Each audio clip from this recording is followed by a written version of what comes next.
নমস্কার বন্ধুরা, আমি চন্দনা। আপনারা দেখছেন চন্দনা কুকিং টিপস অ্যান্ড ব্লগ। শুধুমাত্র আটা কিংবা ময়দা দিয়ে আর আলু দিয়ে দারুণ সুস্বাদু একটা নাস্তা আপনাদের সাথে শেয়ার করব। আশা করি আপনাদের ভালো লাগবে। ভালো লাগলে অবশ্যই একটা লাইক, কমেন্ট, শেয়ার করতে ভুলবেন না। আর লাঞ্চ বলো আর বাচ্চাদের টিফিন বলো, দারুণ এই রেসিপিটা, পেটও ভরে মনও ভরে। তো প্রথমে এখানে আমি প্রেসার কুকারে জল নিয়ে নিলাম। তারপরে বেশ ছোট ছোট আলু নিয়ে নিয়েছি, এখানে সিদ্ধ হতে দিয়ে দিলাম। 3টে সিটি দিয়ে নেব। আর তোমরা চাইলে এই আলুটাকে কড়াইতে ফেলেও সেদ্ধ করতে পারো, আর চেষ্টা করবে ছোট আলু নেওয়ার, তাহলে তাড়াতাড়ি সিদ্ধ হয়ে যাবে। এবার এখানে 1 বাটি ময়দা নিয়েছি, স্বাদ মতন লবণ দিয়ে দিলাম, 4 চামচের 1 টিস্পুন কালো জিরে দিয়ে দিলাম।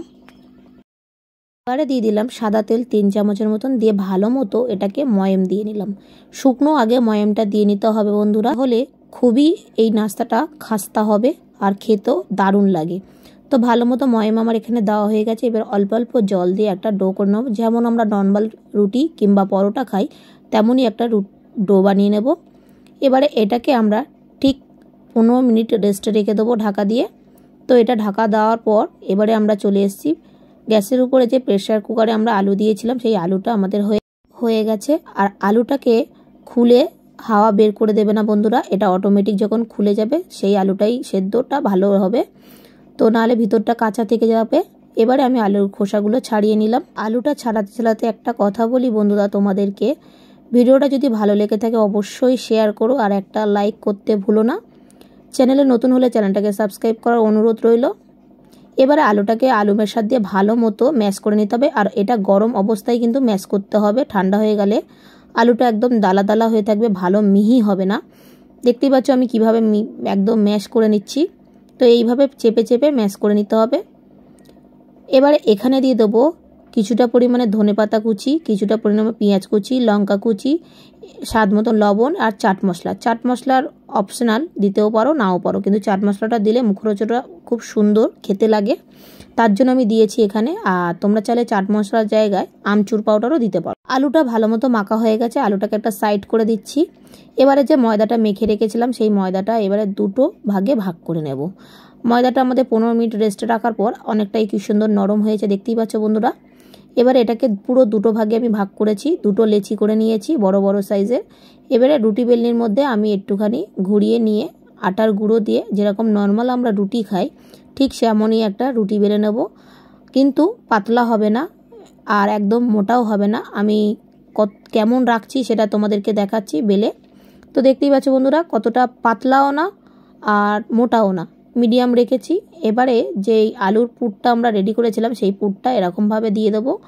চারিদিকে এইভাবে দিলে তাহলে সুবিধা হবে ছড়ানোর জন্য। তো এইভাবে আমি সবটাও দিয়ে দিলাম আর একটা ছোট্ট প্যাচুরার দিয়ে এইভাবে পেস্ট করে দিলাম। দেখতেই পাচ্ছ আমি কিভাবে করছি। এভাবে পেস্ট করলে তাহলে সারা রুটির মধ্যে এই আলুর পুরটা মিশে যাবে। এবারে যে আমি আর একটা রুটি বেলে রেখেছিলাম সেই রুটিটা এর মধ্যে র্যাপ করে দেব। তো দেখো আমি কিভাবে করছি, তাহলে বুঝতেই পারবে। এর মধ্যে এবার আমি এই রুটিটা র্যাপ করে দিলাম। এবারে যে সাইডগুলো হচ্ছে না সেই সাইডগুলো জুড়ে এটার মধ্যে রুটির সাথে আটকে দেব, তাহলে ফোল্ড করতে আমাদের সুবিধা হবে। তো এইদিকে আমি সবগুলো জুড়ে দিয়েছি, দেখতে পাচ্ছ বন্ধুরা, সাইডগুলো মুড়ে দিলাম। আর এবার রুটিটাকে তুলে এবার আটার গুঁড়োগুলো আমি ছিটিয়ে দিলাম যাতে না জড়িয়ে যায়। দেখতেই পাচ্ছ আমি কিভাবে দিলাম, চারিদিকে এইভাবে দিয়ে দিতে হবে। আর একবারে তুলে এরকম গুঁড়োটা দেবে না, তাহলে ছিঁড়ে বেরিয়ে যাবে পুরগুলো। সাইড দিয়ে আমি ছুরি দিয়ে এরকম কেটে নিচ্ছি। তোমাদের কাছে পিৎজা কাটার মেশিন থাকলে পিৎজা কাটার মেশিন দিয়েও কাটতে পারবে, আমার কাছে নেই তাই আমি ছুরি দিয়ে এরকম কেটে নিচ্ছি। চারোদিকে সাইড আমি কেটে নেব। তো এইভাবে একটু সরু সরু করে কেটে বাদ দিয়ে দেবো।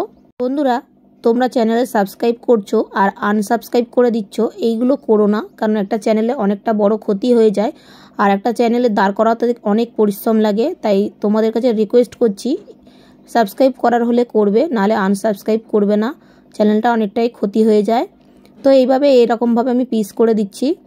দেওয়ার পর এটাকে ফের মাঝখান দিয়ে একটা চৌকো চৌকো শেপের কেটে নিচ্ছি। দেখতে পাচ্ছ আমি কেমন করে কাটছি, তাহলে তোমাদের সুবিধা হবে। আর এবার ফোল্ডগুলো কেমন করব দেখো, খুব সুন্দর একটা ফোল্ড করব যাতে বাচ্চা কি বড় সবাই দেখে খাওয়ার থেকে আগে পছন্দ করবে এই জিনিসটা।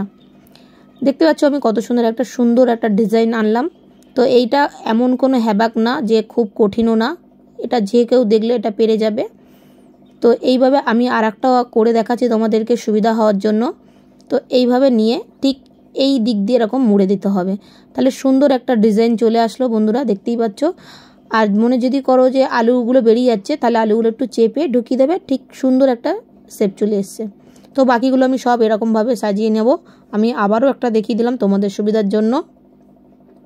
আশা করি তোমাদের অসুবিধা হবে না, বুঝতেই পেরেছো ডিজাইনটা কেমন হবে। তো বাকিগুলো আমি সব, একটা ভিডিও করতে প্রচুর পরিমাণে কষ্ট এবং অনেকটা স্ট্রাগল করলে তবেই একজন দাঁড়াতে পারে।